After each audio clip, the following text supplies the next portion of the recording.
When we talk about the 4 cubits that somebody has that they can go on Shabbat. So a cubit, first of all, is basically the distance from your elbow to the tip of your fingers, about this length.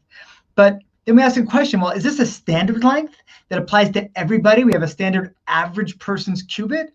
Or is it really each person's arm length? And so you got a guy like Og Melech HaBashan, Og the king of the Bashan, who is this big giant. Maybe he'd have a much bigger area because he's got a much bigger body. He needs more space in it. And if he was held by standard measurement, then he'd be kind of stuck. He wouldn't really be able to move at all.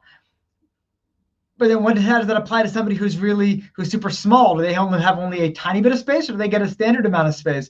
And we get this debate going back and forth. This one rabbi is like, you know what? Try not to be too precise. If we're too precise about all of these measurements, we're going to drive ourselves so crazy debating the minutia that we're never actually going to do anything. We have to realize that these are kind of general understandings, general properties, and if we will go nuts if we try to be measuring each thing down to the nanometer. And we have to have kind of general understandings of what these principles are based and not drive ourselves crazy with the minutia.